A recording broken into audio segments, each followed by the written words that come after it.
हमारे आश्रम में कैसा आना किया है? हे गुरुदेव, आज मैंने अचानक अपना मुख एक शीशे में देखा और जब मैं अपने मुख को दर्पण में निहार रहा था तो मैंने क्या देखा कि मेरे कुछ बाल सफेद हो गए हैं और मुझ पर ऐसा लगता है कि अब बुढ़ापा सा करने लगा है। राजपाट तो बहुत चल रहा है, अच्छे से चल रहा है, लेकिन मैंने सोचा क्यों ना एक बार आपसे सलाह ले ली जाए कि आगे क्या करना चाहिए। राजन, हमें भी ऐसा एहसास हो रहा था कि आप जो विचार करोगे वह उचित होगा। ठीक है गुरुवर, अब है देव उतरता है सिर से अब प्रीत जवानी का, देखिए सूखता जाता है यह अपना खेत जवानी का। हे गुरुदेव,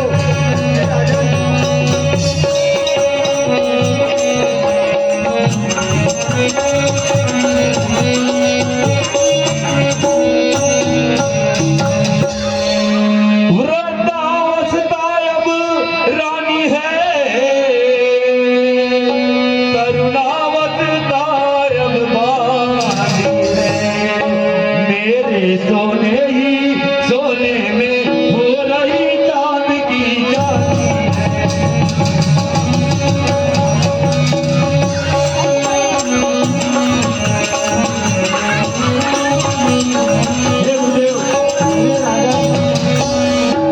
जब ब्रह्मचर्य को पूर्ण किया तो रा गई के संयम में, अब लेकर वान त्रस्त पहुंचू संन्यास ग्रही के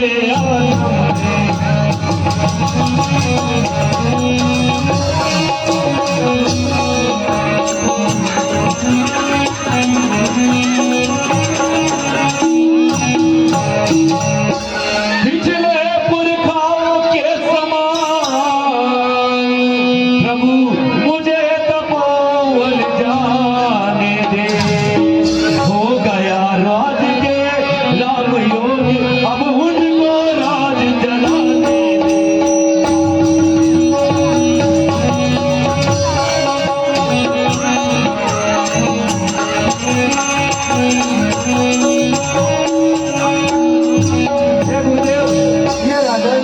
अब मेरी जवानी नहीं रही, मुझ पर वृद्धावस्था हावी हो रही है और मुझे ऐसा लगता है कि राजपाट तो बहुत कर लिया, मुझे अब वन में जाकर के और वानप्रस्थ धर्म को अपनाने और तपस्या इत्यादि में अपना जीवन व्यतीत करना चाहिए।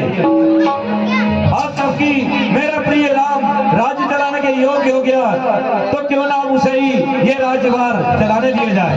आपकी क्या राय है, आप मुझे बताइए गुरुदेव। आपका विचार उचित है और हम भी यही चाहते थे कि आपका बुढ़ापा आ गया है और आप अपना राज्य अपने बड़े पुत्र राम को सौंप दें और महल में ही रहकर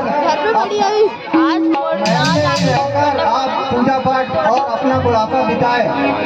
ठीक है गुरुदेव, आपकी यह सलाह भी हमें अच्छी लगी और बड़ा ही सुंदर प्रसंग मंच के माध्यम से आपने यहाँ रहे हैं, तो क्यों ना कल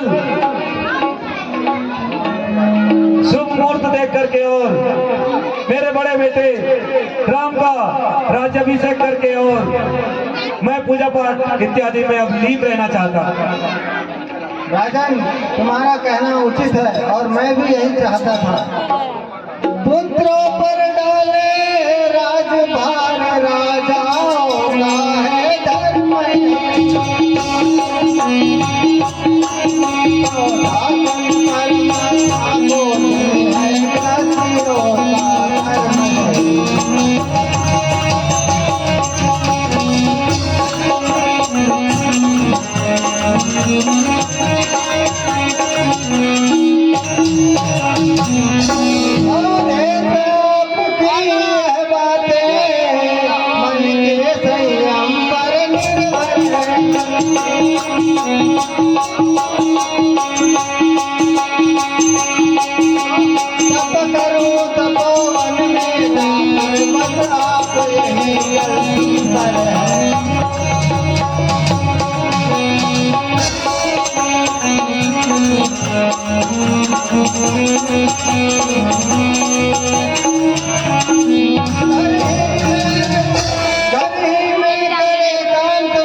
हे राजन, आप अपने पुत्र बड़े राम को अपना राजपाट सौंप दे और महल में ही रहकर अपना चौथा आश्रम व्यतीत करें।